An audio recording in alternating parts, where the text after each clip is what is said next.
আসসালামু আলাইকুম। আজকে আসছি হচ্ছে জনতা হাউজিংয়ে একটা বিল্ডিংয়ে তিনটা ফ্রিজের একই সমস্যা দেখার জন্য। এই ফ্রিজগুলোর সমস্যাটা হলো যে প্রত্যেকটা ফ্রিজের নর্মালে ঠান্ডা হচ্ছে না, মাছ মাংস কিছু রাখলে তো এটা নষ্ট হয়ে যায়। তো মূলত প্রবলেমটা হলো এটার সিস্টেমটা হলো উপরে নো ফ্রস্ট সিস্টেম আর নিচে হচ্ছে নর্মাল সিস্টেমের মধ্যে একটা ফ্যান দিয়ে দিছে। তো এই কারণেই এই ফ্রিজটা এই সমস্যাটা, সিঙ্গার কোম্পানির এই ফ্রিজটা বেশ প্রবলেম। কারণ হচ্ছে এ পর্যন্ত আমি 10-15টা কাজ করছি, প্রত্যেকটা ফ্রিজের একই প্রবলেম। দেখেন, যদি কোল্ড কোল্ড একে দেওয়া হয় নিচে মাইনাস, তারপরও হচ্ছে না।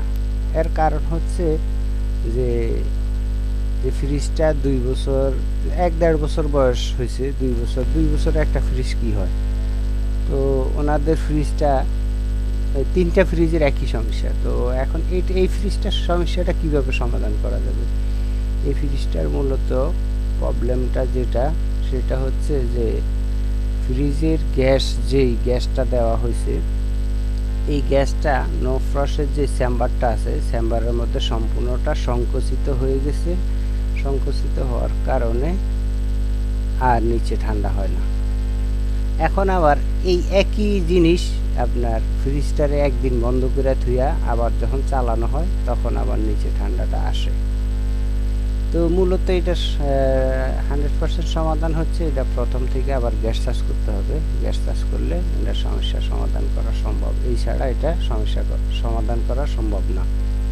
তো আল্লাহর রহমতে সৎভাবে কাজ করে ভালো আছি আলহামদুলিল্লাহ। আমার ঠিকানা হচ্ছে আগারগাঁও তালতলা 236 পশ্চিম কাপুর।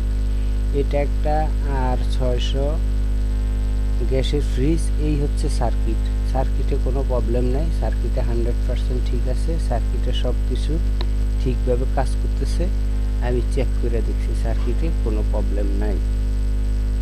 তো এটা মূলত প্রবলেমটা হইল যে ফ্রিজ যখন অনেক দিন চলে তখন এই চেম্বারের মধ্যে গ্যাসটা মানে জমে যাওয়ার কারণে নর্মালে আর ঠান্ডা থাকে না।